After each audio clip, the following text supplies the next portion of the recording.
This Sunday, when the New York Times publishes its list of best-selling books, The Obama Nation by Jerome Corsi will debut at #1 in nonfiction. The hardcover, subtitled Leftist Politics and the Cult of Personality, is published by Threshold Editions, a division of Simon & Schuster. The chief editor of the imprint is former Dick Cheney advisor Mary Madeline. Our third story on the countdown, bestseller or not, the assertions about Barack Obama in Corsi's book and the cast of characters surrounding its publication stretched the credulity of its classification as non-fiction.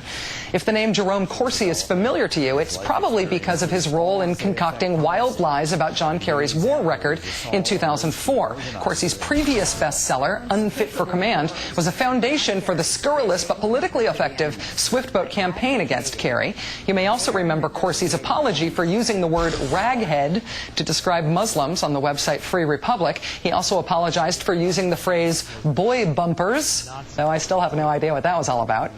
You may remember Corsi for his sober allegations that Hillary Clinton is a lesbian, that John Kerry is both a Jew and a communist, and his allegations that Muslims actually worship Satan. You may remember Jerome Corsi for his recent book attacking the liberal myth that oil is a finite resource, since he, Jerome Corsi, has learned how to make new oil. You may remember Corsi for his scholarly rebuke of George W. Bush's secret plan to merge the United States into Mexico. Okay, honestly, you probably don't remember Jerome Corsi at all, because why would you pay attention to someone with a record like that? But Corsi's new anti-Obama book will be #1 on that bestseller list for at least 2 weeks running, despite fact-checking by news organizations, including the New York Times, showing it to be rife with errors and inaccuracies. And the Obama camp is now firing back, issuing a 40-page rebuttal titled Unfit for Publication, soon appearing at Obama's Fight the Smears website. The campaign promising to forcefully respond with all means at their disposal. Nonetheless, the book is selling well, due essentially to hundreds of right-wing talk show interviews and large volume bulk sales to right-wing organizations. A tactic to be discussed now with my next guest. Eric Burns, admired by cable news' audience and his own colleagues for holding a mirror to his own profession, often exposing conflicts of interest or dubious reporting as a former host of a weekly program. Eric is also the author of Whoppers, the Biggest Lies in the History of Journalism and Their Consequences. Eric Burns, thank you so much for being here. The Biggest Lies in the History of Journalism, Rachel, is a book that does not say anything about countdown. And after so gracious an introduction, I am so relieved. Oh, well, thank you. Thank you back. What do you make of this Jerome Corsi book, Eric? Well, I think the book and books like it are the new negative campaign ad. New not in the sense, Rachel, of replacing the old, but new in the sense of finding a new venue for different people. Because even in this, what I like to call post-literate society, the book still has a lot of cachet. That's why so many celebrities spend millions of dollars hiring ghostwriters to write books for them.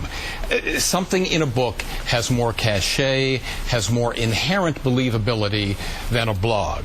Second reason that I think this is an effective way to go is that there is no direct association between a book and the campaign. If there is to be heat, and we know there is to be against this book, it will not be directed against McCain, it will be directed against Corsi and the publishing house. Well, factually speaking, this book is being debunked left, right, and center. And Corsi's anti-Kerry book was debunked too, but politically it did a lot of damage. Do you see this anti-Obama book getting traction in the way the anti-Kerry book and the anti-Kerry campaign did in 2004? Well, I don't think so, because one of the criticisms that Kerry's people made about him 4 years ago was that when the charges came out about the Swift boats, and when the book came out, that he didn't take them seriously enough, and he probably didn't take them seriously enough because he didn't believe they were serious charges. Well, the Obama people have reacted in a manner 180 degrees different. They've already come out with 40 pages of rebuttal. I haven't had a chance to read all those 40 pages yet, but one thing that does seem certain, Rachel, is that one of the numerous mistakes in the book, or I should say several of the numerous mistakes, is that the book has, Corsi has, I should say, Obama in church listening to Reverend Jeremiah Wright, who for a while I thought was a Democratic candidate for president with all the coverage he was getting, on days when Obama's schedule proves he was not in Chicago. So if the campaign continues to find errors like this, continues to respond as quickly as it does, I don't think it's going to have nearly the same effect. And let me, you didn't ask me this, but I just have to mention this to you. You know, one of the other things that gives a book cachet, a nonfiction book, is footnotes. You look at the back of the book and you see all these footnotes, dozens of pages, and you say, this guy did a lot of research. Well, before the show tonight, and I didn't have time to do more, I would have had time to do more, but nobody told me I was going to follow the lady who did the hog calling, or I still would have counted more. But of the first 11 footnotes in the book, 9 of them, Corsi quotes Corsi. In other words, he quotes previous writings of his own. He's sourcing his claims to himself. It's nice. A dubious practice, to say the least, yes.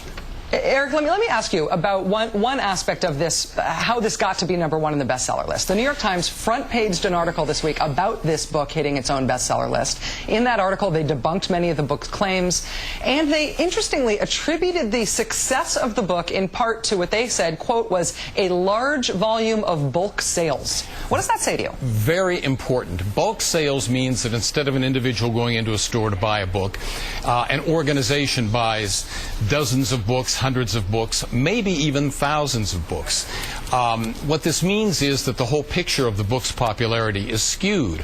What has happened here, and this isn't my opinion, and I'll tell you why it's not my opinion in just a minute, but what has happened here is that several conservative groups have bought large numbers of this book, and they're giving them out to fellow conservatives, or for all I know, they're putting them on the shelves somewhere.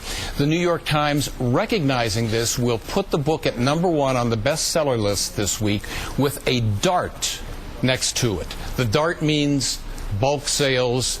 You can't trust the figures. Important point. Eric Burns, author of the upcoming Whoppers, The Biggest Lies in the History of Journalism and Their Consequences. Thank you so much for your time tonight, Eric. Happy to give it to you, Rachel.